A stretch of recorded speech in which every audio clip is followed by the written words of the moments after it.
ద్వారా మీ సన్నిధి మాతో ఉంచినందులకై మిమ్మల్ని స్తుతిస్తూ ఉన్నాం. కృపగలిగిన తండ్రి, తిరిగి మా ముందున్న సమయం కొరకై మీ సహాయాన్ని కోరుకుంటూ ఉన్నాం. మీ మాటలు మాకు అనుగ్రహించండి. మీ మాటలలో జీవం ఉన్నది. సామాన్యముగా మీ మాటలు గ్రహించడానికి కావాల్సిన జ్ఞానం మాకు దయచేయండి. ఈ మా ముందున్న సమయం ఆశీర్వాదకరంగా ఉంచండి. లైవ్లో కూడా ఎవరు మీ వాక్యం కొరకినట్టు ఆశకులైన వరకు కనబడుతున్నారో జ్ఞాపకం చేసుకునండి. మీరు మా సాలిన దేవుడో మమ్మల్ని మీకు అప్పగించుకుంటూ యేసు ప్రభు దేవుని నామమున ప్రార్థించి స్తుతించి వేడుకొనుచున్నాము తండ్రి. ఆమేన్.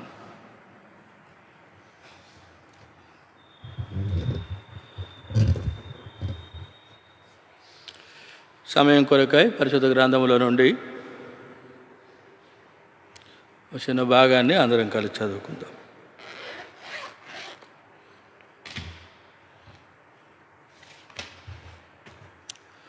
కీర్తనల గ్రంథం నిర్గమకాండం 31వ అధ్యాయం 18వ వచనము అందరం కలిసి చదువుకుందాం. నిర్గమకాండము 31వ అధ్యాయం 18వ వచనం అందరం కలిసి చదువుకుందాం. మరియు ఆయన సీనాయి కొండ మీద మోషేతో మాట్లాడుట సాలించిన తర్వాత ఆయన తన శాసనములు గల 2 పలకలను అనగా దేవుని వ్రేళ్లతో వ్రాయబడిన రాతి పలకలను అతనికి ఇచ్చాను. చాలు. ఈ వచనములో నుండి కొన్ని తలంపులు మనం చూస్తూ వచ్చాం.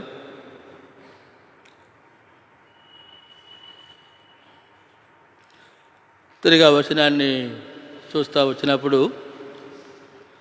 మరొక తలంపు కూడా జ్ఞాపకం చేయబడడం మనం చూస్తూ ఉంటూ ఉన్నాం. ఒకసారి నిర్గమకాండం 31వ అధ్యాయం 18వ వచనంలో మనం గమనిస్తూ వస్తే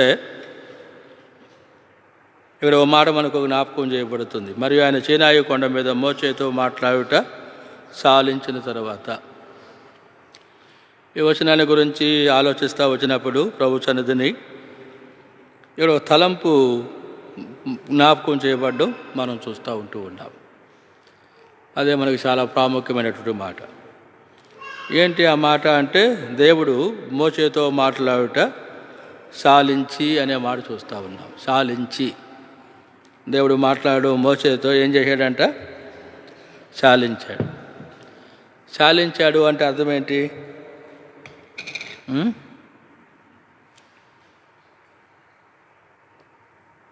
చెప్పండి. చాలించడము అంటే ముగించడము. ఏం చేశాడంటే ఆయన ముగించాడు. ముగించాలంటే ఏం చేయబడాలా? చెప్పండి. ముగించాలంటే ఏం చేయాలి? చెప్పాలి, గట్టిగా చెప్పండి, వినపడేటట్టుగా. ముగించాలంటే ఆరంభించాలి. ఆరంభించకుండా ఏం చేయలేము మనం? ముగించలేము. ఏదైనా ముగించాడు అంటే అక్కడే మనకేం అర్థమవుతుందంటే ఆరంభించాడు అని అర్థం. కాబట్టి ఇక్కడ మనకు జ్ఞాపకం చేయబడుతున్న ప్రాముఖ్యమైన తలంపు ఏంటంటే, ఇక్కడ సాలించి అనే మాట దేవుని వాక్యంలో మనకు ఏం జ్ఞాపకం చేయబడుతుంది అంటే ఆరంభించి అనే మాట కూడా మనకు జ్ఞాపకం చేయబడుతుంది. అందుకే మనం గమనిస్తూ వస్తే సంఖ్యాకాండములో బిలామును గురించినటువంటి భాగంలో ఓ మాట మనకు జ్ఞాపకం చేయబడుతూ ఉంటుంది. బిలామును గురించినటువంటి భాగంలో ఓ మాట మనకు జ్ఞాపకం చేయబడుతూ ఉంటుంది. ఏంటి ఆ మాట? 4వ వచనం చదవండి. 24వ అధ్యాయం. దేవవాక్కులను వినిన వాని వార్త అతడు పరవశుడై కన్నులు తెరచిన వాడై. చాలంతే. అతడు పరవశుడై కన్నులు తెరచిన వాడై అనే దగ్గర సంకేసి మూల భాషలో చిన్న అక్షరాలతో ఏం జ్ఞాపకం చేయబడుతుంది? ఒకటేసి కనులు మూసిన వాడై. అంటే కనులు తెరచిన వాడై అనే మాట, ఒక వ్యక్తి కనులు తెరవాలి అని అంటే దానికి ముందుగా కనులు ఏం చేయాలి చెప్పండి? ముయ్యాలి. అది ఇక్కడ మనకు జ్ఞాపకం చేయబడుతూ ఉంది. అది భాగంలో మనం గమనిస్తూ వస్తే ప్రతి వ్యక్తికి కూడా 2 విధాలైన నేత్రాలు ఉంటాయి. ఒకటి బాహ్య నేత్రాలు, ఒకటి ఆత్మీయ నేత్రాలు. ఎప్పుడైతే బాహ్య నేత్రాలు తెరవబడతాయో ఆత్మనేత్రాలు మూయబడతాయి. ఎప్పుడైతే ఆత్మనేత్రాలు తెరవబడతాయో అప్పుడు బాహ్య నేత్రాలు మూయబడతాయి.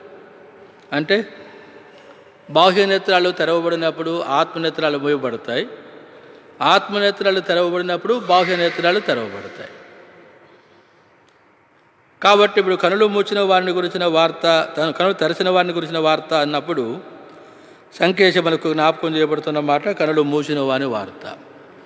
కాబట్టి నిర్గమకాండము 31వ అధ్యాయం 18వ వచనములో ఇక్కడ సాలించి అనే మాట గమనిస్తూ వస్తే అక్కడే మనకి ఏమని జ్ఞాపకం చేయబడుతుంది అంటే ఆరంభించి అనే మాట చూస్తూ ఉన్నాం. ఆరంభం లేకుండా ముగింపు లేదు, ప్రారంభించకుండా సాలించడం లేదు. కాబట్టి ఇక్కడ ప్రారంభించడం, సాలించడము మనకు జ్ఞాపకం చేయబడుతూ ఉన్నట్టుగా మనం చూస్తూ ఉన్నాం. దైవ గ్రంథములు ఈ సంగతులన్నీ కూడా మరుగు చేయబడినవిగా కనబడుతూ ఉన్నాయి. అవసరాన్ని బట్టి దేవుడు వాటిని ఒక్కొక్కటిగా మనకు బయలుపరిచేవాడుగా ఉంటాడు. కాబట్టి ఇక్కడ చాలించి అనే మాట గమనిస్తూ వస్తే ఆరంభించి అనే మాట కనబడుతుంది. ఆ మాటని మనం ఆధారం చేసుకొని ఒక 5 చిన్న తలంపులు ఈ సమయం కొరకే దేవుని వాక్యముల నుండి మనం జ్ఞాపకం చేసుకునే వరంగా మనం ఉంటాం. అందుకొరకై ఆది కాండములో మనం గమనిస్తూ వస్తే మొట్టమొదటి తలంపుగా 2వ అధ్యాయంలో మొదటి 2 వచనాలు మనకు జ్ఞాపకం చేయబడుతూ ఉన్నాయి.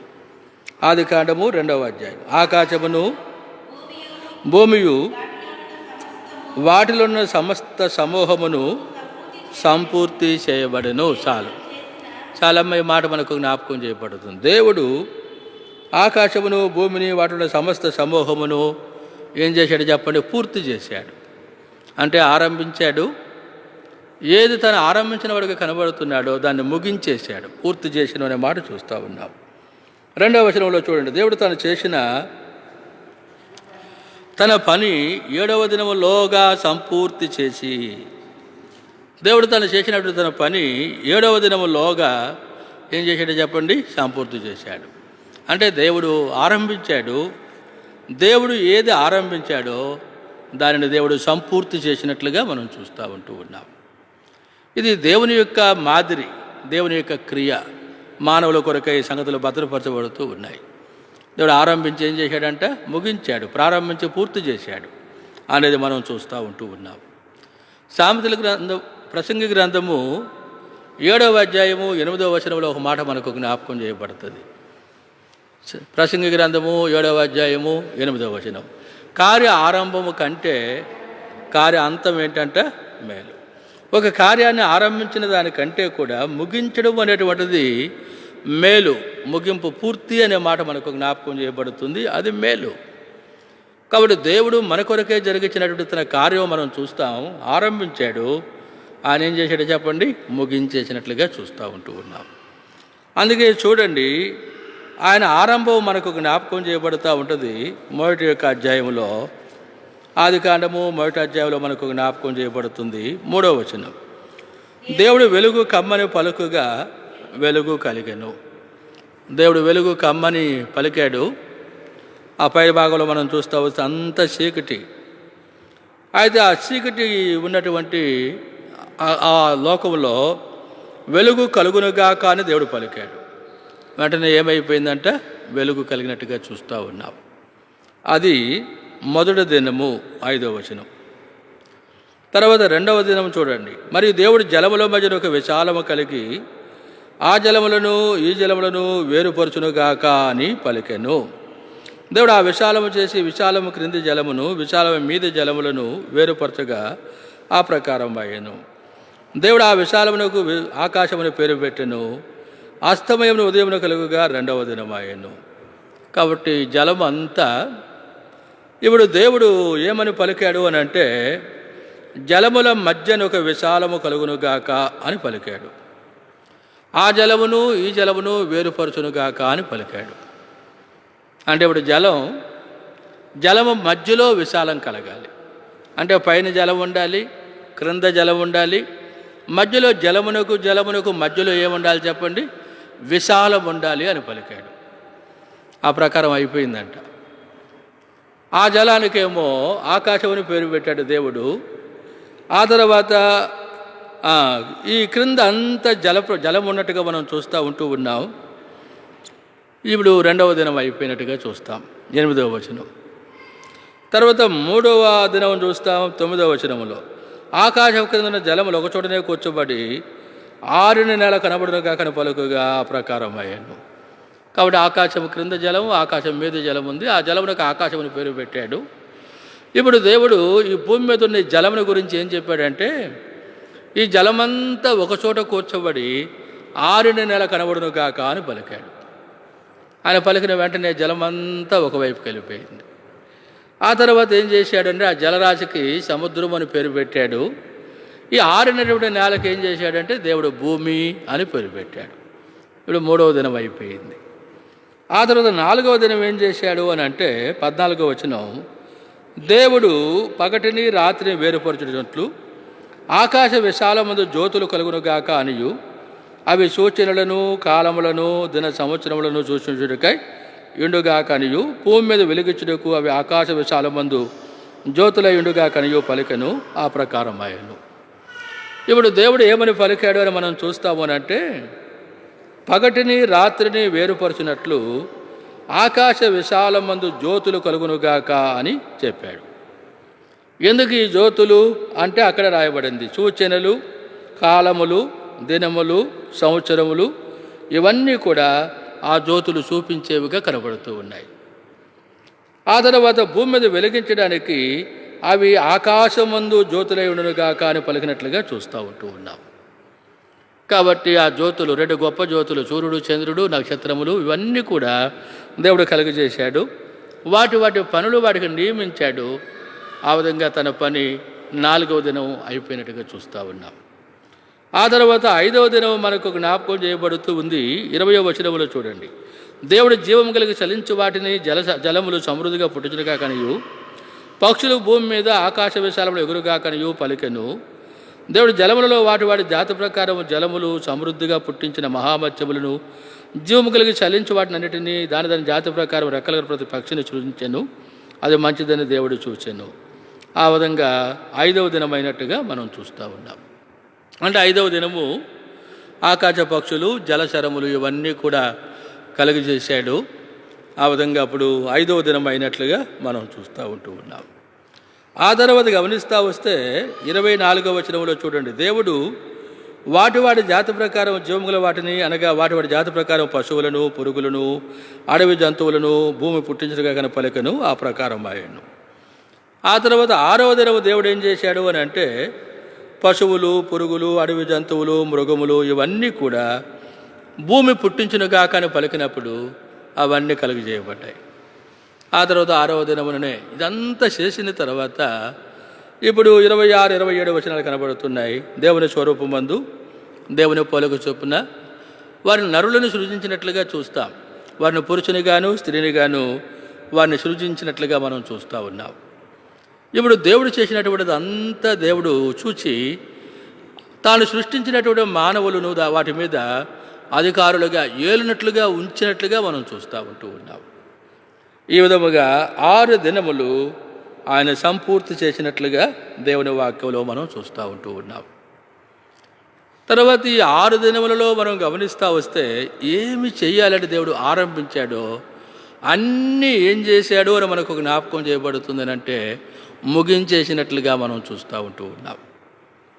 అందుకే మనం గమనిస్తూ వస్తే ఈ దినాల్లో ప్రపంచములో మానవునికి ఉపయోగకరమైనటువంటిది ఏది కూడా తక్కువ కాలేదు. అంటే దేవుడు మానవుని కొరకే ఏమి చేయదలిచాడో దేనిని కూడా అసంపూర్ణంగా దేవుడు విడిచిపెట్టలేదు. ఒకవేళ కనుక దేవుడు అలాగ చేసి కనుకుంటే అన్నీ అసంపూర్ణంగానే ఉండేది మన కొరకు. అయితే దేవుడు చేసినవన్నీ ఆయన ఎలాగో చేశాడు అని మనకు జ్ఞాపకం చేయబడుతుందని అంటే సంపూర్తి చేసినట్లుగా మనం చూస్తూ ఉన్నాం. ఇది దేవుని యొక్క క్రియ. అందుకే 2వ అధ్యాయంలో ఆకాశమును భూమియు వాటిలోని సమస్త సమూహమును సంపూర్తి చేయబడెను.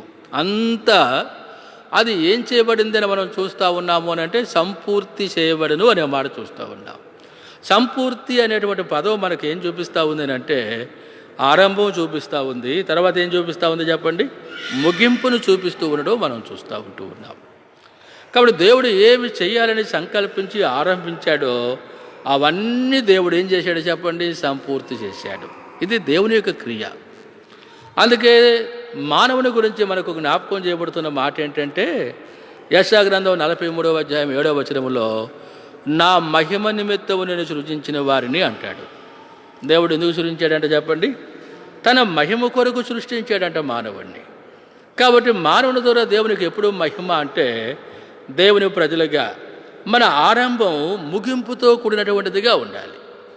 ఎప్పుడైతే మన ఆరంభం ముగింపుతో కూడినదిగా కనబడుతుందో తద్వారా దేవునికి ఏం కలుగుతుంది అని అంటే మహిమ కలుగుతూ ఉంది అనే మాట మనకు జ్ఞాపకం చేయబడుతుంది. అయితే చాలా పర్యాలు మనం ఏం చేస్తూ ఉంటాము అని అంటే ఆరంభిస్తాం కానీ సంపూర్తి చేయం. అర్థమవుతుంది? అందుకే చూడండి, కొన్ని పర్యాయాలు పాత సంవత్సరం నుండి కొత్త సంవత్సరానికి పోతూ ఉన్నప్పుడు చాలా గట్టిగా తీర్మానం చేసుకుంటాం.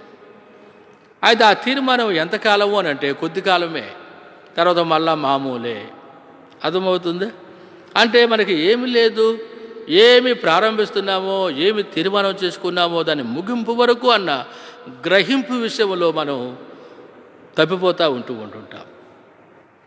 కాబట్టి దేవుని గురించి మనకు జ్ఞాపకం చేయబడుతున్నటువంటి మాట ఆరంభము ముగింపు ఏం చూపిస్తూ ఉంది అని మనకు జ్ఞాపకం చేయబడుతుంది అని అంటే పట్టుదల అని మనకు జ్ఞాపకం చేస్తుంది. ఈ పట్టుదల అనేటువంటి దానికి గమనిస్తాం, అసాధ్యమైనది ఏమైనా ఉందమ్మా చెప్పండి? అసాధ్యమైందే లేదు, సమస్తమును సాధ్యం. అందుకే దేవుని ప్రజలుగా ఆయన మన కొరకే చూపించినటువంటి ఆ మాదిరి ఆయన ఎలాగో ఆరంభించి ముగించాడో గమనిస్తూ ఉంటాం. ఒక కార్యాన్ని ఆరంభించి ముగించడం కొరకున్నటువంటి పట్టుదల ఆయన ప్రజలుగా మన వ్యక్తిగత ఆత్మీయ జీవితంలో మనం కలిగిన వారంగా ఉండాలి. అర్థమవుతుందా? అదే మొట్టమొదటిగా చాలించెను అనే పదం, ఆరంభించును అనేటువంటి సంగతిని దేవుడు మన కొరకే జరిగించిన కార్యములన్నీ మనకు జ్ఞాపకం చేయబడుతున్నాయి. ఆయన ఆరంభించినవన్నీ కూడా చక్కగా ఆయన ఏం చేశాడు అని అంటే ముగించేసినట్లుగా మనం చూస్తూ ఉన్నాం. అది దేవుడు మన కొరకే చూపిన మాదిరి. ఇక్కడ ఒక కార్యాన్ని ఆరంభించి ముగించడానికి అవసరమైనటువంటిది ఏంటి అని మనం చూస్తామనంటే పట్టుదల. అది దేవునిలో మనకు జ్ఞాపకం చేయబడుతుంది. కాబట్టి దేవుని ప్రజలుగా మనం కూడా అలాంటి నిగ్రహ శక్తి కలిగినటువంటి వారంగా మనం ఉండాలి. అది మొట్టమొదటి తలంపుగా మనం చూస్తూ ఉన్నాం. తిరిగి రెండవ తలంపుగా చూడండి, నిర్గమకాండం 31వ అధ్యాయంలో మనం గమనిస్తూ వస్తే 18వ వచనంలో ఆయన మోషేతో మాట్లాడుట చాలించి, అంతే, ఆ మాట మాత్రమే చూద్దాం. మోషేతో మాట్లాడుట ఏం చేశాడంటే చెప్పండి? ఆయన చాలించి అనే మాట చూస్తూ ఉన్నాం. చాలించి అనే మాట అక్కడ మనకేం జ్ఞాపకం చేయబడుతుంది చెప్పండి? ప్రారంభించి. అంటే ముగింపు అనేటువంటిది ఆరంభం లేకుండా కనపడదన్నమాట. కాబట్టి ఇప్పుడు దేవుడు మోషేతో మాట్లాడడం ఆరంభించాడు, ఇప్పుడు మాట్లాడడం ఏం చేశాడంటే దేవుడు చాలించాడు అనే మాట చూస్తూ ఉన్నాం. అంటే ఆరంభించడం, ముగించడం. దేవుడు చక్కగా మానవుని ఉపయోగం కొరకై ఈ భూమి మీద తన కార్యాన్ని ఎలాగ ఆరంభించి ముగించాడో, సంపూర్తి చేశాడో మొట్టమొదటి తలంపులో మనం చూసాం. ఇప్పుడు రెండవ తలంపుగా మనకి ఏం జ్ఞాపకం చేయబడుతుంది అని అంటే ఓ మాట చదవండి, నిర్గమకాండం ఆదికాండం 6వ అధ్యాయము చివరవ వచనం. ఆదికాండము 6వ అధ్యాయము చివరవ వచనం. నోవాహు అట్లు చేసెను, దేవుడు అతనికి ఆజ్ఞాపించిన ప్రకారము యావత్తూ చేసెను. రెండవదిగా మనం నోవాహులో చూస్తూ ఉన్నాం. ఇప్పుడు నోవాహుని గురించి మనకి ఏం జ్ఞాపకం చేయబడుతుంది అని మనం చూస్తామనంటే నోవాహు అట్లు చేసెను, దేవుడు అతనికి ఆజ్ఞాపించిన ప్రకారము యావత్తూ చేసెను అనేటువంటి పదం గమనిస్తూ వస్తే అక్కడ మనకి ఏం జ్ఞాపకం చేయబడుతుంది? చేయటకు పూనుకున్నాడు, ఆరంభించాడు. తాను ఆరంభించినటువంటిది ఏం చేశాడంటే యావత్తు సంపూర్తిగా చేశాడు అనేది మనకు జ్ఞాపకం చేయబడుతుంది. అందుకే ఈ 6వ అధ్యాయం అంతా మనం గమనిస్తూ వస్తే ఈ పరిస్థితులు ఎలా కనబడుతున్నాయి అని అంటే నరుల యొక్క చెడుతనము గొప్పదిగా కనబడుతుందంట. నరులను చేసినందుకే దేవుడు సంతాపం నొందుతున్నట్టుగా చూస్తూ ఉన్నాం. కాబట్టి నరులను నరులతో కూడా సృష్టి యావత్తును కూడా ఆయన లయపరచడానికి సంకల్పించాడు. కారణం ఏంటంటే పాపాన్ని బట్టి. అయినా దేవుని వాక్యంలో మనం గమనిస్తాం, ఆయన కృప చాలా అద్భుతమైనది. ఎక్కడ పాపం విస్తరిస్తుందో అక్కడ కృప ఏం చేస్తుంది చెప్పండి? అపరిమితముగా విస్తరిస్తూ ఉందంట. రోమాపత్రిక 5వ అధ్యాయంలో మనం ఆ మాటలు చూస్తాం. కాబట్టి ఇప్పుడు కృప ఆ దినాల్లో కూడా దేవుడు వారికి అనుగ్రహించాడు. అయితే 8వ వచనంలో గమనిస్తూ వచ్చినప్పుడు చూడండి, నోవాహు యెహోవా దృష్టి యందు ఏం పొందాడు చెప్పండి? కృప పొందాడంట. యెహోవా దృష్టి యందు నోవాహు కృప పొందెను అనే మాట మనకు జ్ఞాపకం చేయబడుతుంది. కృప పొందాడు తాను. ఆ కృప పొందిన కారణాన్ని బట్టి తనలో 3 ప్రాముఖ్యమైన సంగతులు కనబడుతున్నాయి. ఒకటి, నోవాహు ఎవరు అని మనం చూస్తామనంటే 9వ వచనం, నీతిపరుడు. రెండవదిగా నోవాహు ఎవరు అంటే నిందారహితుడు. మూడవదిగా ఎవరంటే నోవాహు దేవునితో కూడా నడిచినటువంటి వాడు. ఇక్కడ 3 సంగతులు మనకి ఏం జ్ఞాపకం చేయబడుతున్నాయి? నీతిపరుడు అనే పదం ఆదికాండం 15:6లో ఇక్కడ అబ్రహామును గురించిన భాగంలో మనం చూస్తాం. అతడు యెహోవాను నమ్మెను, ఆయన అది అతనికి ఏం చేశాడు చెప్పండి? నీతిగా ఎంచెను. కాబట్టి నీతి అనేటువంటి పదం దేవుడు చెప్పాడు, నమ్మాడు, అది నీతి. రెండవ పదం ఏమని మనకు జ్ఞాపకం చేయబడుతుందని అంటే నిందారహితుడు. రెండవదిగా ఎవరంటే చెప్పండి? నోవాహు నిందారహితుడు. నిందారహితుడు అనే పదం మనకి ఏం జ్ఞాపకం చేయబడుతుందని అంటే నోవాహు ఏది నమ్మాడో నమ్మినటువంటి దానిని సందేహించలేదు అని మనకు జ్ఞాపకం చేయబడుతుంది. సందేహించలేదు. చాలా పర్యాలు మనం ఏం చేస్తాము? నమ్ముతాం, సందేహిస్తాం, నింద తెచ్చుకుంటాం. అర్థమవుతుందా? కాబట్టి అబ్రహాముని గురించి చెప్పాడు దేవుడు, సారా వలన అనేది నీ సంతానం అని. అదే సారా ఏం చెబుతా వచ్చింది 16వ అధ్యాయంలో, అయ్యా నాకు ఇంత వయసు, నాకు సుఖము కలుగుతుందా, నేను బిడ్డలను కంటానా, ఇది జరగదు. కాబట్టి దేవుడు చెప్పినటువంటిది నెరవేర్చబడాలి అని అంటే ఆ దాసిని పెళ్లి చేసుకో, దాసి వలన సంతానం కలుగుతుంది, ఆ సంతానం మన సంతానం అవుతుంది, ఆ విధంగా దేవుడు చెప్పినది నెరవేర్చబడుతుంది అని శోధించడం చూస్తూ ఉన్నాం. ఇలాగను శోధిస్తూ ఉండగా అబ్రహాం ఏం చేశాడని అంటే దేవుడు చెప్పిన వాగ్దానాన్ని సందేహించి ఆగరణ పెళ్లి చేసుకున్నట్టుగా చూస్తూ ఉన్నాం. 13 సంవత్సరాలకు ఒక నరకాన్ని తన కుటుంబంలో అబ్రహాం అనుభవించినట్టుగా చూస్తాం. దేవుని సన్నిధి లేదు అబ్రహాముకు. అందుకే అబ్రహాం యొక్క చరిత్ర 13 సంవత్సరాలు 16వ అధ్యాయం 1వ వచనం, 17వ అధ్యాయం 16వ అధ్యాయం చివరి వచనం, 17వ అధ్యాయం 1వ వచనం దైవ గ్రంథంలోని దేవుడు వ్రాయించలేదు.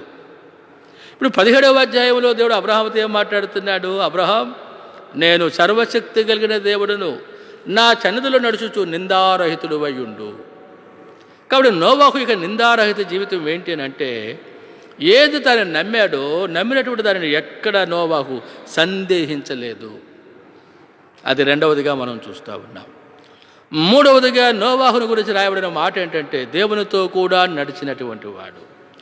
దేవునితో నడిచిన వాడు అనే మాట మనకి ఏం చేస్తుంది అని అంటే నోవాహు అంట దేవుడు తనకి ఆజ్ఞాపించినవి చేయడానికి, దేవుని స్వరాన్ని, దేవుని వాక్యాన్ని అనుసరించడానికి వెనక తీయలేదు అనే మాట మూడవదిగా జ్ఞాపకం చేయబడుతుంది. ఏం చేయలేదు? దేవునితో నడుచుట ఏం చేయలేదు చెప్పండి? నోవాహు వెనక్కి తీయలేదంట. అది చాలా ప్రజలు మనం తీర్మానం చేసుకుంటాం విశ్వాసముతో, మంచిది, నీతి, నమ్మిక. అయితే దానిని సందేహిస్తూ ఉంటాం. అర్థమవుతుందా? సందేహించడమే కాకుండా వెనక్కి తీస్తూ ఉంటుంటాం మనం. అలాంటి వారి విషయంలో దేవునికి సంతోషం ఉండదు. అయితే నోవాహు తరంలో ఉన్న ప్రజలందరూ అలాంటి వారే. వాళ్ళు వెనక తీసిన వారే, వారు సందేహించిన వారే, వారు నమ్మిన వారిగా కనబడడంలా. వారిలో లేనటువంటిది నోవాహులో కనబడుతూ ఉంది. చాలా పర్యాలు మనం అవిధేయులను మాదిరిగా తీసుకొని అవిధేయుల వలె జీవిస్తూ ఉంటాం. అయితే విధేయులను మాదిరిగా తీసుకొని విధేయులుగా జీవించాం. అర్థమవుతుందా? అందుకే చెడు వైపే మనం ఆకర్షించబడతాం, కానీ మంచి వైపు మనం ఆకర్షించబడం. అయితే నోవాహు ఎలాంటి వాడిగా ఉన్నాడు? 3 ప్రాముఖ్యమైన సంగతులు. 1, నీతి, నమ్మాడు. 2వది నిందారహిత జీవితం, సందేహించలేదు. 3వది దేవునితో కూడా నడిచిన వాడు వెనక తీయలేదంట నోవాహు. చాలా పనులు మనం ఏం చేస్తామని అంటే, ఎందుకు మనం సఫలము కాము, ఎందుకు సంపూర్తిలోకి మనం తీసుకొని పోబడమని అంటే, ఈ 3 విషయాల్లో మనం తప్పిపోతూ ఉంటాం. నమ్ముతాం, తర్వాత ఏం చేస్తాం, కొద్ది దూరం పోయేసరికి సందేహిస్తాం, ఆ తర్వాత ఇంకా కొద్ది దూరం పోయేసరికి ఏం చేస్తామని చెప్పి వెనక తీస్తాం. అందుకే చిన్న ఉదాహరణ, ఒకసారి ఒక బ్రాహ్మణుడు తనకు దానం చేశారంట మేకపిల్లను, తీసుకొని పోతూ ఉన్నాడంట. ఆ ఊర్లో ఏం చేశారంటే, ఒక 3 దొంగలు ఎట్లయినా సరే దాన్ని కాదేయాలి ప్లాన్ చేసుకున్నారంట. 3 చోట్ల నిలబడ్డారు. మొట్టమొదటి వ్యక్తి పంతులను చూసి, ఏం పంతులా, కుక్క పిల్లని తీసుకొని పోతున్నావా అన్నాడంట. రై వెధవ, ఇది మేకపిల్లరా పో అన్నాడంట. భలేవాడివే పంతులా, కుక్క పిల్ల పడుకొని మేకపిల్ల అంటావు, సరే నాకెందుకులే అని వాడు పక్కకు పోయినాడంట. ఇంక కొంత దూరం పోయేసరికి ఏమైందని ఇంకొకడు ఉన్నాడు అక్కడ ప్లాన్ కదా, ఏం పంతులా కుక్క పిల్లని తీసుకొని పోతా ఉన్నావు అంటే కొంచెం డౌట్ వచ్చేసిందంట. వాడు మొదటోడు కుక్క పిల్ల అన్నాడు, రై నీకేం తెలుసు పో ఎదవా, ఇది మేకపిల్ల అని చెప్పాను. అయితే ఈడు కూడా కుక్క పిల్ల అంటాడేంటి, సందేహం. అయినా వాడితో కూడా గట్టిగానే మాట్లాడాడంట. రై ఇది మేకపిల్లరా, దానం ఇచ్చారు నాకు, నువ్వు కుక్క పిల్ల అంటా పో అన్నాడంట. సరే నాకెందుకులే, అది కుక్క పిల్లే అని చెప్పేసి తను అంటా పక్కకు పోయినాడంట. ఇంకొంచెం దూరం పోయేసరికి ఇంకొకడు ఉన్నాడు అక్కడ, ఏం పంతులా కుక్క పిల్లని తీసుకొని పోతా ఉన్నావు. వెంటనే వీడు అనుమానం, మొట్టమొదటి దేని చెప్పడం నమ్మాడు, దాన్ని బట్టి కొంత, రెండవ దగ్గరికి వచ్చేసరికి సందేహం మొదలయ్యింది. 3వ చోటుకు వచ్చేసరికి ఏం చేశాడనంటే వెనక్కి తీసేసాడు. ఇక్కడ అంటే ఇది కుక్కపిల్ల, కాకపోతే మొదటి అదే ఎందుకు అంటాడు, కాకపోతే రెండవ వాడు ఎందుకు అదే అంటాడు, కాకపోతే 3వ వాడు ఎందుకు అదే అంటాడు, కాబట్టి ఇది కుక్కపిల్లే విడిచిపెట్టేసి నాకెందుకు కుక్కపిల్లని వెళ్ళిపోయినాడంట. ఆ 3 కలిసి ఆ మేకపిల్లని తీసుకుపోయినారంట. అంటే తను ఆరంభించాడు, కానీ ఆ నమ్మికలో తను తుదముట నిలిచి ఉండలేదు. ఎందుకంటే ఈ పరిస్థితులు తనని ఏం చేసినాయంటే, సందేహించేవానిగాను, అనుమానించేవానిగాను, వెనక్కి తీసేవానిగా చేస్తూ వచ్చినాయి. చాలా పర్యాలు మన విశ్వాస జీవితంలో ఇలాగే కనబడుతూ ఉంటుంది. అందుకే సంపూర్తి కాము, అసంపూర్ణులుగానే మిగిలిపోతూ ఉంటాం. తీర్మానం చేసుకుంటాం పదే ఎన్నిసార్లు, అర్థమవుతుందా. అదే తీర్మానంలో తుదముట్ట మరణం వరకు నిలిచి ఉండం. అందుకే అసంపూర్ణులుగానే మిగిలిపోతూ ఉంటుంటాం. దేవుని యొక్క సంకల్పం, తన మహిమ కొరకైన ఒక మనుషుడు ఆ సంపూర్తి ఆరంభించినటువంటి ముగింపు ఎంతో ప్రాముఖ్యమైనటువంటిది. కాబట్టి ఇప్పుడు నోవాహులో 3 సంగతులు. 1 నమ్మాడు, నీతి. 2వది సందేహించలేదు, నిందారహిత జీవితం. 3వది వెంబడిస్తున్నాడు, వెనక్కి తీయలేదు అనేది చూస్తూ ఉన్నాం. అప్పుడు దేవుడు చెప్పాడు, నోవాహు నీ కొరకు 14వ వచనంలో చిత్తుశరకం నాడుతో ఒక ఓడ చేసుకున్నాము. ఓడని ఎలాగో చేయాలి, ఇంత పొడుగు ఉండాలి, ఇంత ఎడల్పు ఉండాలి, ఇన్ని అంతస్తులు ఉండాలి, ఇన్ని వాకిళ్ళు ఉండాలి, ఇన్ని కిటికీలు ఉండాలి, ఆ ప్రకారంగా ఫలాని కర్రతో చెయ్యాలి, ఇవన్నీ దేవుడు నోవాహుకు చెప్పాడు. ఇప్పుడు 22వ వచనంలోకి వచ్చేసరికి నోవాహు ఏం చేశాడు అని అంటే, దేవుడు ఏం చెప్పాడో ఆ ప్రకారంగా ఆరంభించి దేవుడు చెప్పినట్లుగా ఏం చేశాడో చెప్పండి, సంపూర్తి చేసేసాడు.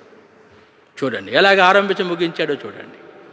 అప్పుడు 7వ అధ్యాయం 1వ వచనంలో దేవుడు నోవాహుతో చెప్పాడు, నోవాహు ఈ తరము వారు అందరిలో నీవే నా ఎదుట నీతిమంతుడు వైన సూచితిని కనుక నీవును నీ ఇంటి వారును ఎక్కడ ప్రవేశించాడో చెప్పండి, ఓడలో ప్రవేశించండి.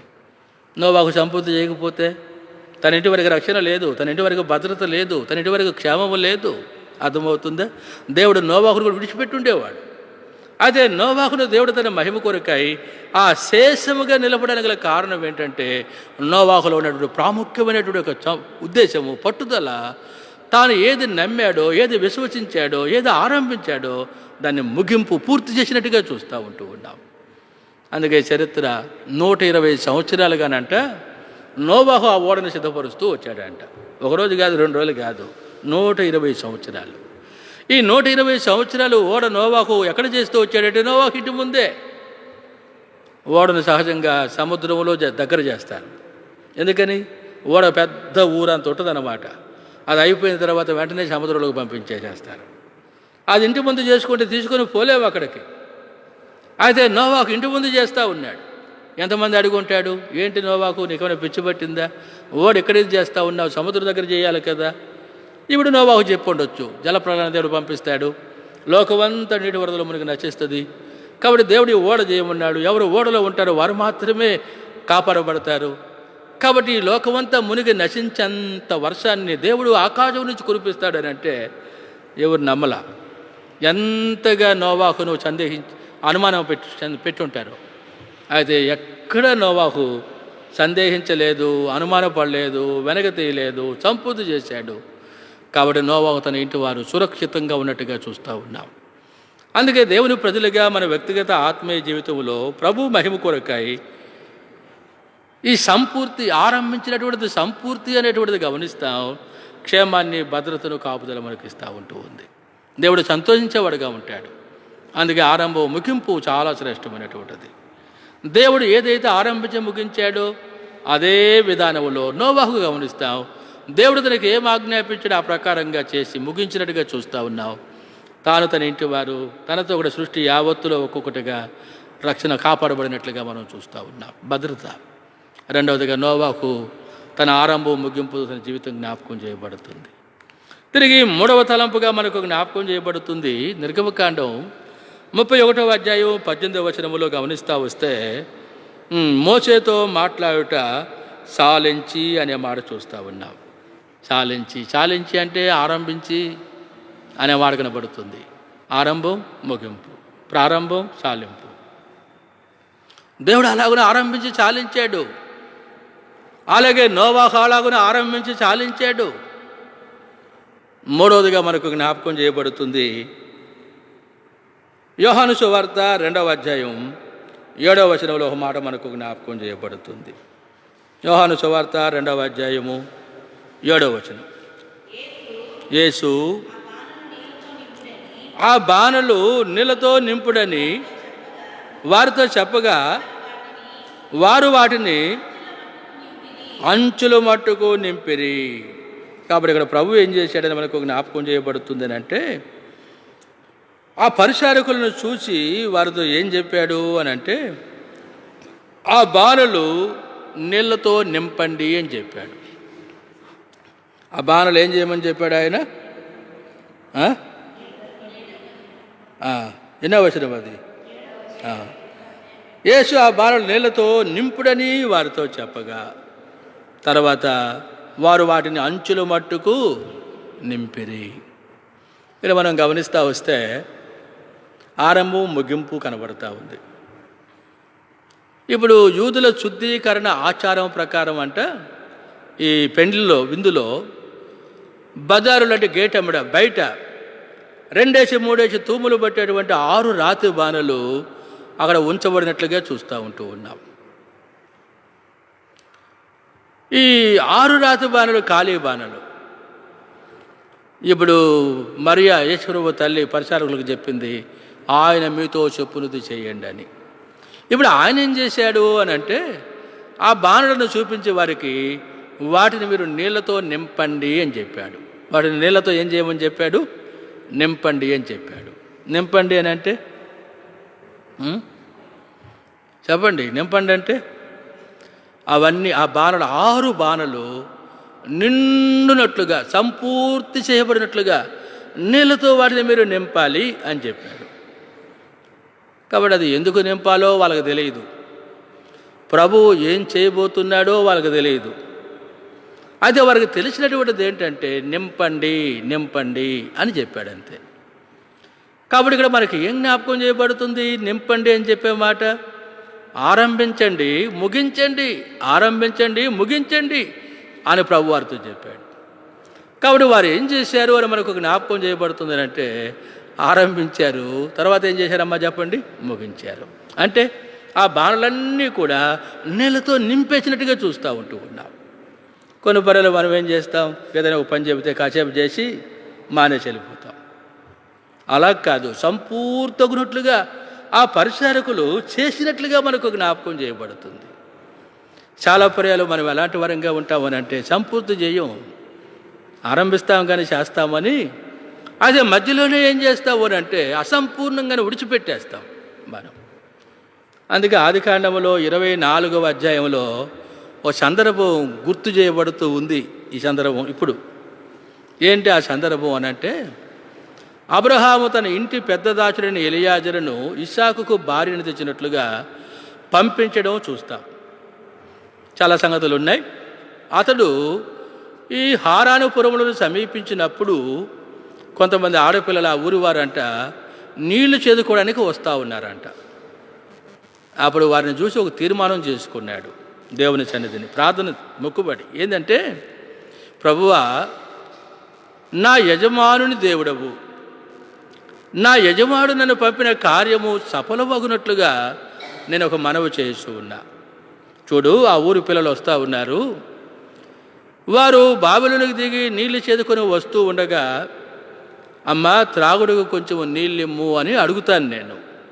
అడిగినప్పుడు వెంటనే ఆ పిల్లలందరిలో ఏ చిన్నది నీవు త్రాగము, నీ ఒంటిలకు కూడా నీళ్లు చేది పోచెదను అని చెబుతుందో ఆమె నా యజమాని కుమారుడికి తగినటువంటి భార్య అని తీర్మానం చేసుకొని మోకరించి ఒంటిలో కూడా మోకరించి ప్రార్థన చేసుకొని సమీపించాడు.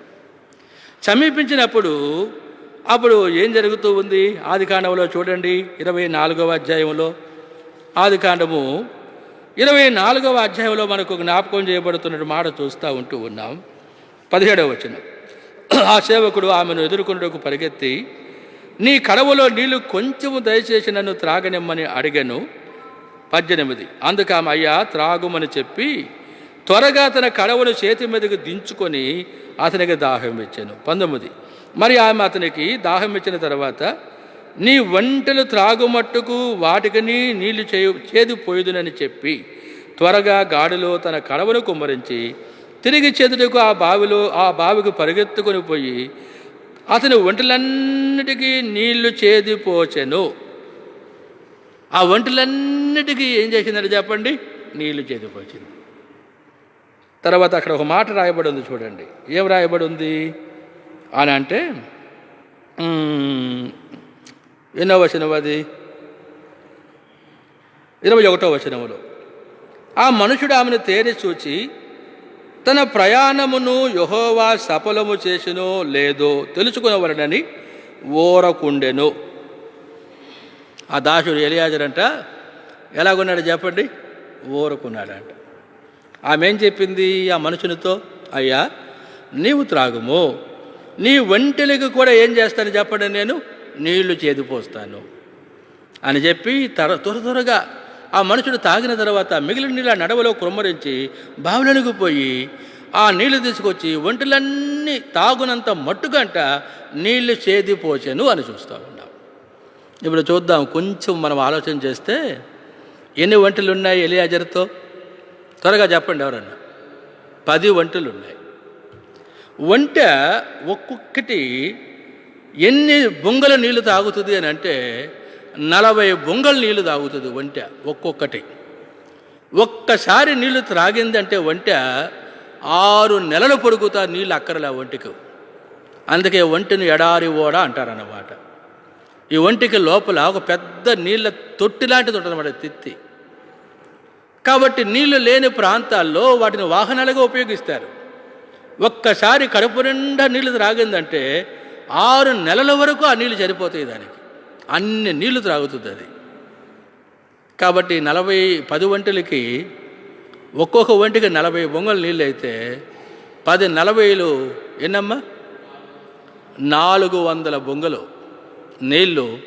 ఈమె ఏం చేస్తూ ఉంది అని అంటే, ఆ బావిలోకి దిగుతుంది, తెస్తుంది, పోస్తుంది, పోతుంది, తెస్తుంది, పోతూనే ఉంది. అయితే ఎలియాజరు ఏం చేస్తున్నాడంటే ఊరకున్నాడంట. ఎలియాజరు ఊరకుండెను అనే పదం మనం గమనిస్తూ వస్తే చూడండి, ఆడపిల్ల యవనస్తురాలు బావిలోకి దిగాలి, ఎక్కాలి. అది మనుషులతో ఇంకా కొంతమంది మనుషులు ఉన్నారు, ఎవరు పట్టించుకోవడం లే. అది ఆ ఒక్కటే ఏం చేస్తూ ఉందనంటే తెచ్చిపోస్తూనే ఉంటూ ఉన్నది. ఆ బొంగలు తెస్తున్నప్పుడు అందుకోనైనా గుమ్మరించవచ్చు కదా, చెప్పండి, అందుకోనైనా గుమ్మరించాలి కదా. చేయలేదట, అప్పుడు ఊరుకున్నాడంట. కాబట్టి ఇప్పుడు రెబెకా ఏం చేయాలి చెప్పండి ఒకసారి? చచ్చిన వాళ్ళారా, మీ బతుకులు ఇంత కష్టపడుతూ ఉంటే కనీసం చేతిలో బొంగ నడవలో కుమ్మరించడానికి కూడా సహకరించలేదు, చెప్పండి అని చెప్పేసి ఆ మధ్యలో విడిచిపెట్టి వెళ్ళిపోవాల్సింది. అర్థమవుతుందా? అయితే ఆమె ఏది ఆరంభించిందో కనబడుతుందో ముగించేసేసింది. ఎంత కష్టముతో కూడినటువంటిదో చూడండి. కొన్ని పర్యాలు గమనిస్తాం, చాలా సామాన్యమైనవి, చాలా ఈజీగా ఉండేటువంటివి, నలుగురితో కలిసి చేసేటువంటివి. అది దేవుని ప్రజలుగా ఆరంభంలో ఉండవు, ముగింపులో కనపడవు. అర్థమవుతుందా? అవిధేయులకు మాదిరిగా కనబడతాం చాలా పర్యాయాలు. అయితే ఆ పరిచారకులు రేపు కానీ మనం గమనిస్తూ వస్తే ఎంత పట్టుదల చూడండి, ఏది ఆరంభించేశారో ముగించేసారు. ఎలాజరికి అంత సంతోషం అయిపోయిందో, ఏమా నా యజమాని కుమారునికి తగినటువంటిది అని చెప్పడం చూస్తూ ఉన్నాం. అబ్రహాం ఇల్లు మామూలు ఇల్లు కాదు, అది ఒక పెద్ద కుటుంబం. కొన్ని వందల మంది ఆ ఇంట్లో ఉన్నారు. ఆ ఇంట్లో యజమానురాలుగా ఉండాలంటే ఎంతో ఓర్పు, సహనం, ఓపిక ఇవన్నీ అవసరం. లేకపోతే ఆ ఇంట్లో చెల్లదు. ఆ ఇంట్లో తను పాడు చేయడానికి కారణంగా కనబడతా ఉంటుంది. ఈ దినాల్లో చాలామందిని అంతే, ఏమీ ఉండదు వాళ్ళకి. ఒక ఉన్నతమైన స్థితికి వచ్చేసరికి గమనిస్తాం, పాడు చేయడానికి దుర్బుద్ధితో కూడినటువంటి ఆలోచనలు వస్తూ ఉంటాయి. మాదిరిగా కనపడం, భ్రష్టులమైపోతూ ఉంటాం, సంపూర్తి కాము.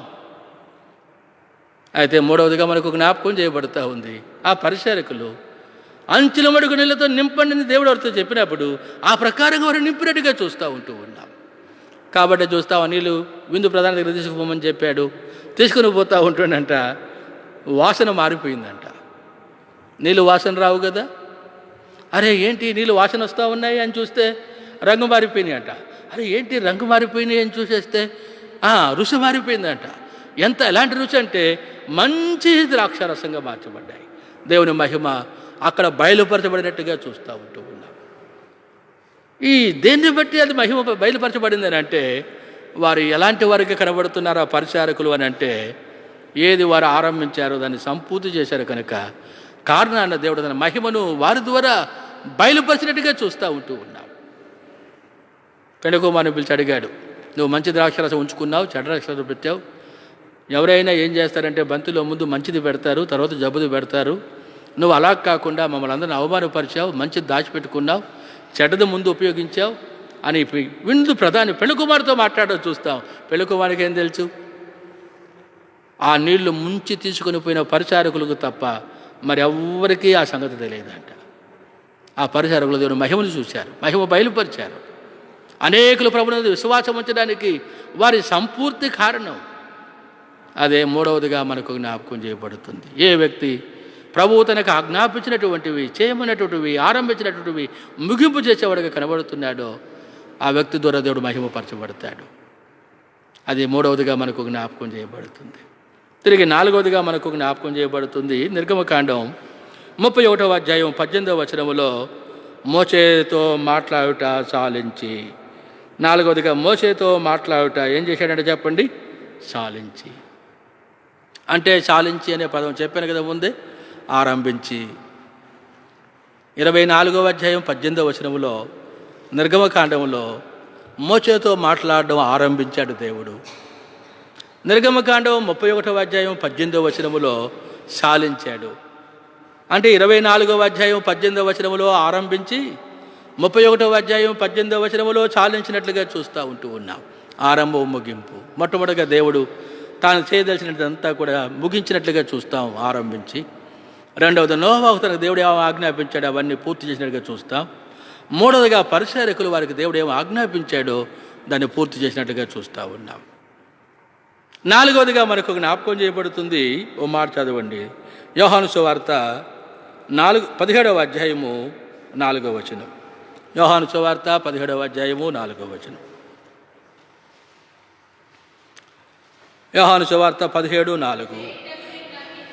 చేయుటకు నీవు నాకు ఇచ్చిన పని నేను సంపూర్ణముగా నెరవేర్చి భూమి మీద నిన్ను మహిమపరిచితిని. కాబట్టి నాలుగవదిగా మనకు జ్ఞాపకం చేయబడుతుంది, ప్రభు అంటా ఉన్నాడు, తండ్రి చేయుటకు నువ్వు నాకు ఒక పని ఇచ్చావు. ఏమంటున్నాడు చెప్పండి ప్రభు ఇక్కడ? తండ్రి చేయుటకు నువ్వు నాకేం చేశావు? ఓ పని ఇచ్చావు. అయితే నీవు నాకు ఇచ్చిన పనిని నేనేం చేశాను చెప్పండి? ప్రారంభించాను. ప్రారంభించాడా లేదా? ప్రారంభించాను. ప్రారంభించడమే కాదు తండ్రి, నేనేం చేశాను? సంపూర్ణముగా నెరవేర్చాను. అర్థమవుతుందా? ఏది చెయ్యాలని దేవుడు నా విషయంలో నువ్వు సంకల్పించావో దాన్ని నేను ప్రారంభించి దాన్ని నేనేం చేశాను చెప్పండి? ముగించాను. అర్థమవుతుందా? చాలా పర్యాయాలు దేవుడు మనకు ఆజ్ఞాపించినవి ఆరంభించడానికి, దాన్ని ముగించడానికి గమనిస్తూ ఉంటాం. మనం కొన్ని మార్గాల్లో వెళ్ళవలసి వస్తుంది. కొన్ని మార్గాల్లో వెళ్ళవలసి వస్తుంది. ఆ మార్గాల్లో వెళ్ళడం ద్వారానే మనం ఏం చేస్తామనంటే దాన్ని ముగించే వరంగా ఉంటాం. అయితే చాలా ప్రజలు ఏం చేస్తామో అర్థమవుతుందా? పోము. అందుకే యోహాను సువార్త 4వ అధ్యాయం 4వ వచనంలో ప్రభువుని గురించి వ్రాయబడిన మాట ఏంటంటే, ఆయన సమరయ మార్గములో వెళ్ళవలసి వచ్చెను. ఆయన సమరయ మార్గములో ఏం చేయాల్సి వచ్చింది చెప్పండి? వెళ్ళవలసి వచ్చెను. అర్థమవుతుందా? సమరయ మార్గంలో వెళితే యూదులందరూ వెలివేస్తారు, యూదులందరూ నిందిస్తారు, యూదులందరూ దూషిస్తారు. అర్థమవుతుందా? కాబట్టి ఇలాంటి నిందలన్నీ ఉన్నాయి. కాబట్టి యూదులు ఎవ్వరు కూడా సమరయ మార్గంలో వెళ్ళరు. అయితే ప్రభుని గురించి రాయబడిన మాట ఏంటంటే, ఆయన సమరయ మార్గమున వెళ్ళవలసి వచ్చెను. చాలా పర్యాయాలు దేవుడు మనకు ఇష్టము కానటువంటి మార్గాల్లో మనం వెళ్ళవలసి రావడం చూస్తాం. అయితే మనం ఏం చేస్తామో తెలిసా? తిరుగుబాటు చేస్తాం, ప్రేరేపిస్తాం విరోధంగా. అర్థమవుతుందా? దేవుని సంకల్పాన్ని, చిత్తానికి భిన్నంగా ప్రవర్తించే వారంగా కనబడుతూ ఉంటాం. ప్రభుని గురించి చక్కని మాట. ఆరంభం ఎలా కనబడుతుందో చూడండి. ఆయన సమరయ మార్గంలో వెళ్ళవలసి వచ్చిన ఏంటి ఆయనకు అవసరం? ఎందుకు వెళ్ళాలి? ఆయనకోసరం కాదు అది. ఆయన ఈ లోకమునకు పంపబడిన తండ్రి యొక్క ఉద్దేశం, ఆయన పని ఆరంభం. సమరయులు యూదులను ఇష్టపడరు, సమరయులు యెరూషలేమును ఇష్టపడరు. సమరయులు సొమ్మరోనులో కొండ మీద అక్కడ వారు అన్ని దేవతలను ఆరాధించేవారుగా ఉంటారు. వారిలో ఒకడు దేవుడు కూడా ఒక్కడే, యెహోవా కూడా ఒకడు. ప్రత్యేకత లేదు సమరయులకు. అందుకే ఆ మార్గం వెళ్ళినట్టుగా చూస్తాం. సమరయ స్త్రీ ఆ సంభాషణ అంటే మనకు జ్ఞాపకం చేయబడుతూ ఉంటుంది. ప్రభు కొన్ని సంగతులు ఆమెతో మాట్లాడాడు. అప్పుడు ఆమె చెబుతుంది, అవునయ్యా, మేము తెలియకనే చేస్తూ ఉన్నాం, ఇవన్నీ తెలిసి మేము చేయడంలే. అయితే ఒక సమయం, ఒక నిరీక్షణ మాకుంటా ఉంది. మెస్సయ్య వస్తాడు. ఎవరు వస్తాడు చెప్పండి? మెస్సయ్య వస్తాడు. ఆ మెస్సయ్య వచ్చినప్పుడు మాకు సంగతులన్నీ తెలియజేస్తాడు. వెంటనే ప్రభు అన్నాడు, ఆయనను నేనే. చూసారా? ఆయన నేనే అన్న వెంటనే ఆమెకు అర్థమైపోయింది, అవును ఈయన మెస్సయ్య. నేను ప్రవక్త అనుకున్నా, యూదుడు అనుకున్నా, లేదా ఎవరో అనుకున్నా, నేను కాదు, ఈయన మెస్సయ్యనే.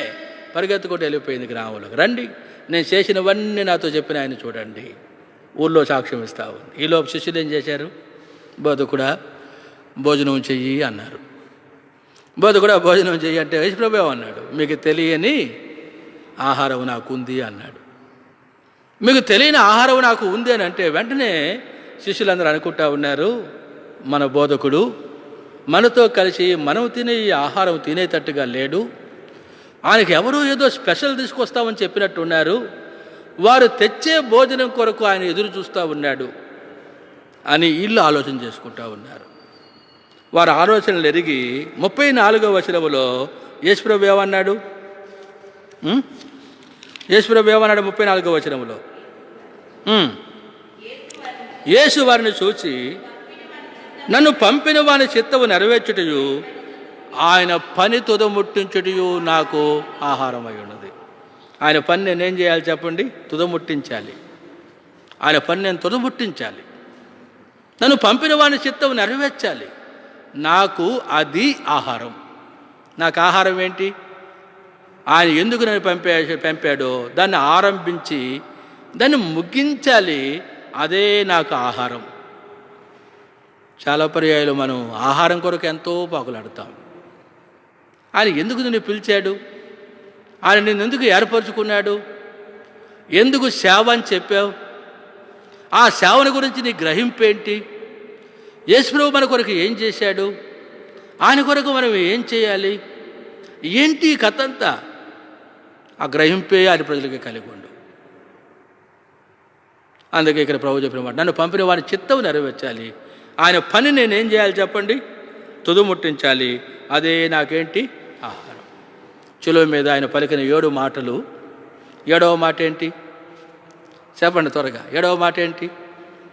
చదవండి. యోహాను సువార్త 19వ అధ్యాయం 30వ వచనం.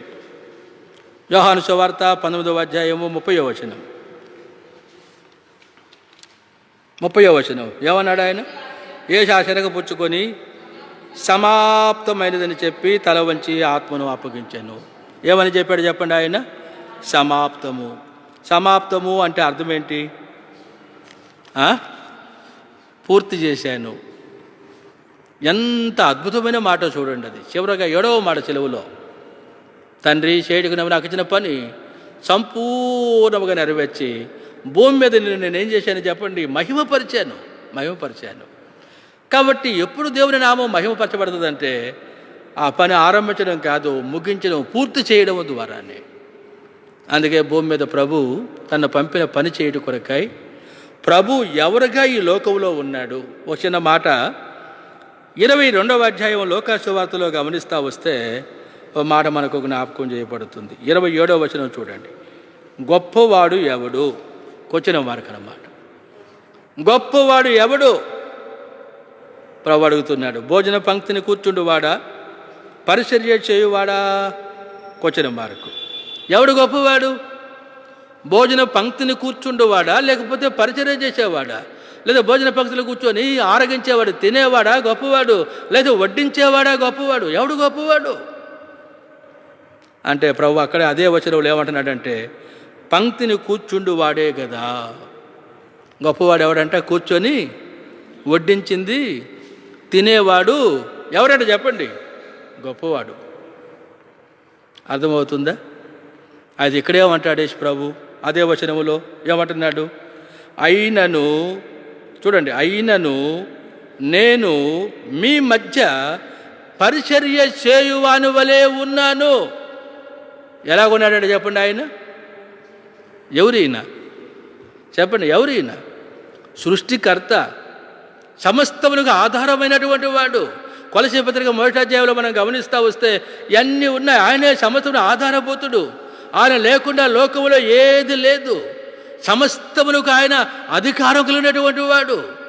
అలాంటి ప్రభు ఎవరుగా అని లోకంలో కనపరుచుకున్నాడంటే పరిచారకుడుగా. ఎందుకు పరిచారం? నన్ను తండ్రి అందుకే పంపించాడు. నేను గొప్పవాడిని కాను, పరిచారకుడును. సృష్టికర్త అయినటువంటి దేవుడు ఆయన ఈ లోకములకు పంపబడిన ఉద్దేశం నెరవేర్చబడి కొరకై తను ఎలాంటి వానిగా చేసుకున్నాడో మనకు అర్థమవుతుంది. కాబట్టి సమాప్తము అని చెప్పాడు. దేని కొరకు మనం దేవుని చేత పట్టుబడ్డామో ఆ ఉద్దేశం సమాప్తము అనేటువంటిది గమనిస్తాం. ప్రభువు దగ్గర మనం మహిమ పొందుటకు కారణమవుతుంది. అందుకే యోహాను సువార్త 17వ అధ్యాయం 4వ వచనం, తండ్రి చేయుటకు నువ్వు నాకు ఇచ్చిన పని సంపూర్ణముగా నెరవేర్చి భూమి మీద నేనేం చేశాను చెప్పండి? మహిమపరిచా. ఇప్పుడు 5వ వచనం చదవండి. 5వ వచనం త్వరగా. యోహాను సువార్త 17వ అధ్యాయం 5వ వచనం, తండ్రి లోకం పుట్టుక మునుపు నీ యొద్ద నాకు ఏ మహిమయుండునో ఆ మహిమతో నన్ను ఇప్పుడు నీ యొద్ద మహిమపరచు. ఎలాంటి మాట? తండ్రి లోకం పుట్టుక మునుపు నీ యొద్ద నాకే మహిమ ఉంది?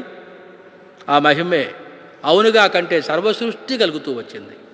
అదే మహిమతో నన్ను ఇప్పుడు నీ యొద్ద మహిమపరచు. ఎందుకు? చేయడానికి నువ్వు నాకు ఇచ్చిన పని నేనేం చేశాను చెప్పండి? సంపూర్తి చేశా. అర్థమవుతుందా? కాబట్టి మన వ్యక్తిగత ఆత్మీయ జీవితంలో ప్రభు మహిమ కొరకై ఈ ఆశ, ఆకలి, ఉద్దేశం పరిచారకులుగా ఆయన కొరకు ఈ లోకంలో జీవించడం ద్వారా గమనిస్తాం. ఆయన వద్ద ఘనత మనం పొందేవారంగా ఉంటూ ఉంటాం. అందుకే దేవుని యొక్క సంకల్పం, దేవుడు సంతోషించిన కొరకై ఆరంభం ముగింపు ప్రభు ఎంత చక్కగా దాన్ని నెరవేర్చాడో మనం ఈ ఆశీర్వాదాల పొందుకు కారణమైనట్టుగా చూస్తూ ఉంటూ ఉన్నాం. 4వదిగా అదే చూస్తూ ఉన్నాం. తిరిగి 5వదిగా మనకు జ్ఞాపకం చేయబడుతుంది. నిర్గమకాండం 31వ అధ్యాయం 18వ వచనములో మోషేతో మాట్లాడుట చాలించి అనే మాట మనం చూస్తూ ఉన్నాం. నేను చెప్పాను కదా, నిర్గమకాండం 24వ అధ్యాయం 18వ వచనములో కొండ మీదకి రమ్మని మోషేని పిలిచాడు దేవుడు. ఆ కొండ మీద 24వ అధ్యాయం మొదలుపెట్టి 31వ అధ్యాయము చివరి వచ్చిన వరకు మోసే కొండ మీద ఉన్నాడు. ఆ సమయం ఎంత అని మనకు జ్ఞాపకం చేయబడుతుందని అంటే 40 రాత్రింబగళ్ళు. ఆ తర్వాత దేవుడు మోసేతో మాట్లాడడం చాలించాడు. మోసే కొండ దిగి వచ్చేసాడు. ఆ తర్వాత మనం గమనిస్తాం మోసే ఏం చేశాడు అని అంటే, దేవుడు మోసేతో ఏమి చెయ్యాలని ఆరంభించాడో, ఏమి చెయ్యాలని చెప్పి ముగించాడో అవన్నీ మోసే చేశాడు. ఓ మాట చూడండి, 40వ అధ్యాయం 33వ వచనం. నిర్గమకాండము 40వ అధ్యాయం 33వ వచనం. మరియు అతడు మందిరమునకును బలిపీఠమునకును చుట్టూ ఆవరణమును ఏర్పరిచి ఆవరణపు తెరను వేసెను. అలాగున మోసే పని సంపూర్తి చేసెను.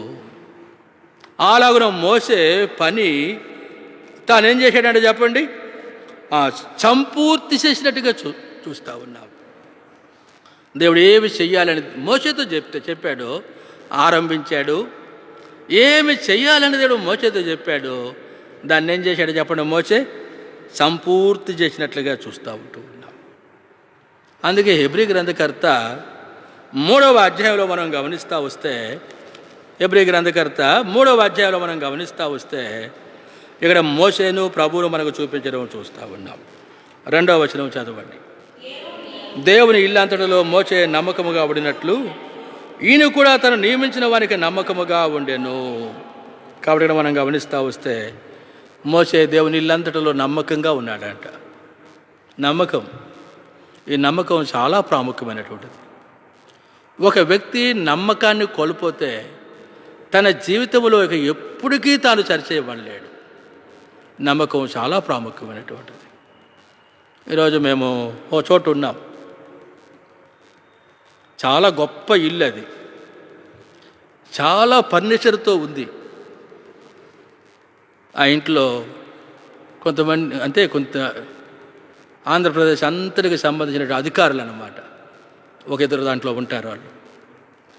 వాళ్ళు డ్యూటీలకు వెళ్ళిపోయినారు. మేము అక్కడ ఉండాల్సి వచ్చింది సాయంకాలం 4 గంటల దాకా. తర్వాత వాళ్ళు వెళుతూ మాకేం చెప్పారంటే, అన్న ఈ తాళాలు వాచ్మెన్కి ఇచ్చేసిపోండి, మీరు పోతా, మీరు ఎంతసేపు ఉంటారు అంతసేపు ఉండండి, మీరు పోతూ వాచ్మెన్కి ఇచ్చేసిపోండి అంటే ఆ ఇంటికి సంబంధించినట్టు వారికి ఆ వాచ్మెన్ మీద ఉన్నటువంటి నమ్మకము ఎంత గొప్పదో చూడండి. అర్థమవుతుందా? నమ్మకం. కాబట్టి అప్పగింతలు కనబడతా ఉంటూ ఉన్నాయి. ఇది నాలో చాలామందిని మనం చూస్తూ ఉంటాం. ఆ నమ్మకత్వం కనబడదు. అందుకే ఏం చేయలేము చెప్పండి, అప్పగింతలు ఉండవు. ఎందుకని అప్పగింతలు ఉండవు? ఏది అప్పగిస్తామో దాన్ని ప్రభువు మహిమ కొరకాయి కాపాడే వరంగా, దాన్ని ఆరంభించి ముగించే వరంగా ఉండం. చాలా నష్టానికి కారకులుగా కనబడుతూ ఉంటాం. అందుకే చిన్న సందర్భం చెప్తాను. ఒకసారి ఒక వ్యక్తి ఒక పూల తోట వేసుకున్నాడంట. చాలా బాగా పెంచుకుంటూ ఉన్నాడు. ఆ పూల చెట్లన్నీ పరిపక్వతకు వస్తూ ఉంటూ ఉన్నాయి. ఆ సమయంలో రాజుగారి విందు అంట. రాజుగారి విందుకు పోవాలనే ఆశ.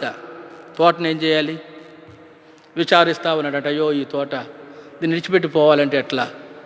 రాజుగారి విందు ఎలాగూ విచారిస్తూ కూర్చుంటే కోతులు సమూహం వచ్చేసినాయి అంట.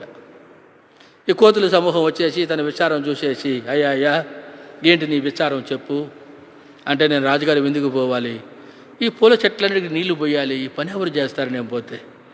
అప్పుడు ఆ కోతులని అంటే, నువ్వు వెళ్ళు, నిశ్చింతగా పోయిరా, ఈ చెట్లన్నిటికీ మేము నీళ్లు పోస్తాం, మేము కాపలా కాస్తాం అని చెప్పేసినాయి అంట. సంతోషపడి విందుకు వెళ్ళిపోయినాడు. అప్పుడు ఈ కోతులు వానర సైన్యం అంతని పిలిచినాయి అంట. పిలిచేసి, ఈ తోటలో ఉండే చెట్లన్నిటికీ నీళ్లు పోసే బాధ్యత మనకు అప్పగించబడింది, కాబట్టి మీరు అందరూ కలిసిన ఆ మాట ప్రకారంగా ఈ చెట్లన్నిటికీ నీళ్లు పోయాలి అని చెప్పిందంట. సరే పోస్తాం అని అంటే, అప్పుడు వెంటనే ఈ చెట్లకు నీళ్లు ఎలాగో పోయాలి, ఏ చెట్టుకైనా నీళ్లు పోయాలి. కోతుల్లో ఆలోచన వచ్చినాయి. ఆ కోతుల్లో ఒక కోత అందంట, పెద్ద చెట్టుకేమో ఎక్కువ నీళ్ళు పోద్దాం, చిన్న చెట్టుకేమో తక్కువ నీళ్ళు పోద్దాం. చాలా బాగుంది ఈ ఆలోచన. పెద్ద చెట్టుకు ఎక్కువ నీళ్ళు పోద్దాం, చిన్న చెట్టుకు తక్కువ నీళ్ళు పోద్దాం, చాలా బాగుంది. అదే పెద్ద చెట్టు చిన్న చెట్టు ఎలాగో తెలుస్తుంది? అప్పుడు ఇంకొక కోత అందంట, పైన చూసి కాదు, మనం లోపల ఏర్లు చూసిపోయాలి. అందుకే మనం ఏం చేద్దామంటే ఒక్కొక్క చెట్టు పీకుదాం. ఎక్కువ ఏర్లుంటే ఎక్కువ నిలిపోద్దాం, తక్కువ ఏర్లుంటే తక్కువ నిలిపోద్దాం. అప్పుడు చాలా బాగుంది ఈ ఆలోచన, చాలా బాగుంది, మంచి ఆలోచన అని చెప్పి అనుకుని అన్నీ కలిసి అప్పుడు ఒక కోత ఏం చేస్తుందంటే చెట్టు పీకిస్తుంది, పరిశీలన చేస్తాయి.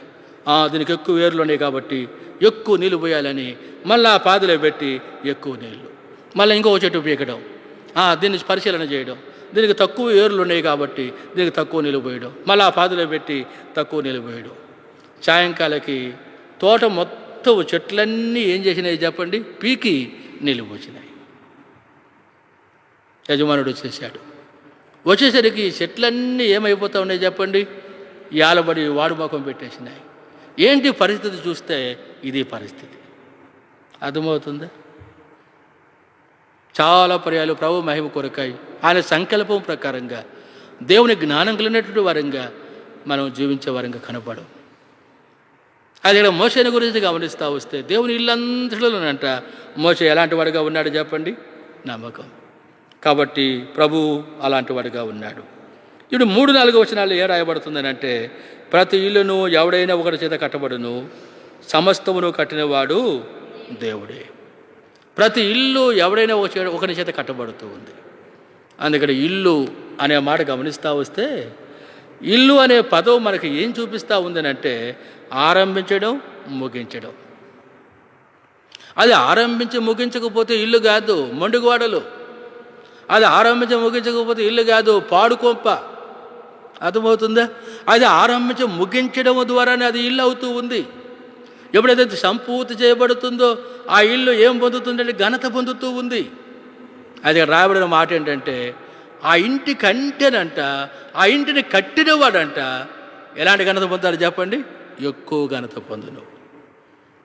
ఈరోజు మేము నా అపార్ట్మెంట్ ప్లాట్లో చూస్తూ వస్తే అంత టేకే, సుమారుగా 20-25 లక్షలు ఆ ఇంటికి ఉపయోగించినటువంటి కలప, టేకు, వుడ్డే అవుతుందన్నమాట. అంత రిచ్గా, అంత కాస్ట్లీగా కనబడుతుంది. అనుకున్నాం కొద్దిమంది, ఇంకా మేము ఎంత ఖర్చు పెట్టి చేశారు ఈ ఇంటికి.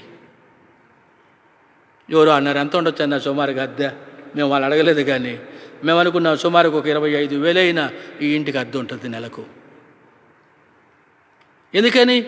దాని విధానం అలా కనబడుతుంది కాబట్టి ఆ ఇంటిని చూసినప్పుడు అది ఘనంగా కనబడుతుంది. అయితే దానికంటే ఇలాగూ చేసినటువంటి ఆ ఇంటి యజమానుడు ఇంకా ఎక్కువ ఘనత పొందుతున్నట్టుగా చూస్తూ ఉన్నాం. అలాగ ఆరంభించి దాన్ని ముగించేసేసాడు. కాబట్టి రాయబడిన మాట ఏంటంటే, ఆ ఇంటికంటే దానిని కట్టినవాడు, 4వ వచనం చూడండి, ఆ ఇంటికంటే దాన్ని కట్టినవాడు ఎక్కువ ఘనత పొందును. ఎక్కువ ఘనత పొందును. దాన్ని కట్టినవాడైన పదవి ఏం చూపిస్తుంది? దాన్ని ఆరంభించి ముగించినటువంటి వ్యక్తి ఎక్కువ ఘనత పొందును. కాబట్టి 6వ వచనంలో చూస్తాం ఇప్పుడు. అయితే క్రీస్తు కుమారుడై ఉండి ఆ ఇంటి మీద నమ్మకముగా ఉన్నాడు, ధైర్యమును నిరీక్షణ వలన ఉత్సాహమును తుదమట్టుకు స్థిరముగా చేపట్టినలా మనమే ఆయన ఇల్లు. ధైర్యమును, తర్వాత నిరీక్షణ వలన ఉత్సాహమును తుదమట్టుకు స్థిరముగా చేపట్టిన ఎడల మనమే ఎవరు వాడు చెప్పండి? ఆయన ఇల్లు. ఇల్లు అంటే ఆరంభము ముగింపును చూపిస్తూ ఉంటూ ఉంది. ఇల్లు ఘనత పొందుతూ ఉంది. దాన్ని కట్టినవాడు దానికంటే ఎక్కువ ఘనత పొందుతూ ఉన్నాడు. ఈ ఘనతంతా కూడా ఆరంభం ముగింపు మీద జ్ఞాపకం చేయబడుతుంది. అందుకే ప్రసంగి గ్రంథము 7వ అధ్యాయం 8వ వచనంలో రాయబడిన మాట, కార్య ఆరంభము కంటే కార్య అంతము మేలు. కాబట్టి నిర్గమకాండం 31వ అధ్యాయం 24 అధ్యాయం 18వ వచనం, మోషేను కొండ మీదకి పిలవడం చూస్తాం. ఆ తర్వాత దేవుడు 40 రాత్రింపగలు మోషేతో మాట్లాడుతూ వచ్చాడు. 31వ అధ్యాయం 18వ వచనములో దేవుడు మోషేతో మాట్లాడడం ఏం చేశాడో చెప్పండి? చాలించాడు. అంటే ఆరంభించి ముగించాడు దేవుడు. కాబట్టి ఒక వ్యక్తి జీవితంలో ఆరంభం ముగింపు ఎంతో ధన్యకరమైనటువంటిది. అందుకే మొట్టమొదటి తలంపుగా గమనిస్తాం, దేవుడు సమస్తమును ఆరంభించి ముగించాడు. నోవాహు దేవుడు కనుక తనకు ఆజ్ఞాపించినదంతా కూడా ఆరంభించి ముగించినట్లుగా చూస్తూ ఉంటూ ఉన్నాం. ఆ తర్వాత యోహాను సువార్త 2వ అధ్యాయంలో పరిచారకులు ప్రభు వారికి ఏమి చేయమని చెప్పి ఆజ్ఞాపించాడు, ఆ ప్రకారంగా వారు ముగించినట్టుగా చూస్తూ ఉంటూ ఉన్నాం. ఆ తర్వాత నాలుగవదిగా గమనిస్తూ ఉంటాం, ప్రభుని గురించి చూసాం, చేయుటకు నాకు ఇచ్చిన పని సంపూర్ణ నెరవేర్చి భూమి మీద మహిమపరిచాను. ఐదవదిగా మనకు జ్ఞాపకం చేయబడుతుంది, ఏమి చేయాలని దేవుడు మోషేతో చెప్పాడో దానిని మోసే ఆరంభించి సంపూర్తి చేసినట్లుగా చూస్తూ ఉన్నాం. ఆ కారణాన్ని బట్టి దేవుని మహిమ ఆ ఇంటిని నింపినట్టుగా చూస్తూ ఉన్నాం. కాబట్టి కట్టడం ఆరంభం ముగింపు చూపిస్తూ ఉంది. దానికంటే దాన్ని కట్టిన వాడు ఎక్కువ ఘనత పొందినవాడికి కనబడుతున్నాడు. కాబట్టి ఆ ఇల్లు మనమే, మన ద్వారా దేవుడు ఘనత పొందినట్లుగా ప్రభు మహిమ కొరకాయి ఈ ఆరంభం ముగింపు చూసేటువంటి కట్టడమును పోలి ఆయన ప్రజలుగా ఆయన మహిమ కొరకై మనం జీవించే వరంగా ఉండాలని ఈ తలంపుల ద్వారా మనం హెచ్చరించబడుతూ ఉన్నాం. ప్రార్థన చేసుకుంటాం.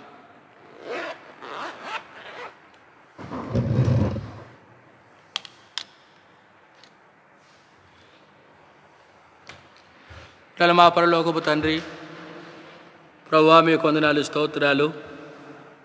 ఈ దినం మీ ఇంటిలో మాకు అనుగ్రహించిన వాక్య కూడిక సమయమును బట్టి మిమ్మల్ని స్తుతిస్తూ ఉన్నాం. మీ సన్నిధిని ప్రేమించి రాగలిగిన మీ బిడ్డలందరిని బట్టి మీకు వందనాలు, స్తోత్రాలు.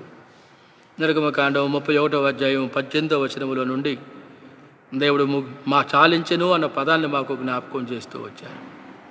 కృపగలిగిన తండ్రి, లేఖనాల్లో మీరు చాలించడము అన్న పదం మీరు ఆరంభించడము అని మాకు జ్ఞాపకం చేస్తూ వచ్చింది. సృష్టి యావత్తును ప్రభువా ఏది కొదువు లేకుండానట్లుగా, ఏది మర్చిపోకుండా ఉన్నట్లుగా అవసరమైన సమస్తమును కూడా మీరు ఆరంభించి ముగించారు. నోవాహు జీవితంలో కూడా మాకు జ్ఞాపకం చేస్తూ వచ్చారు. నోవాహు నీతిపరుడు నమ్మాడు. నోవాహు నిందారహితుడు సందేహించలేదు. నోవాహు దేవునితో నడిచిన వాడు వెనక్కి తీయలేదు. మీరు ఆజ్ఞాపించినది యావత్తూ చేశాడు. తన ఇంటి వారి రక్షణ పొందుకు కారణమైనది. అలాగే పరిచారకులు మాకు జ్ఞాపకం చేశారు. మరియు వారితో ఆజ్ఞాపించింది, ఆయన మీతో చెప్పునది చేయుడి.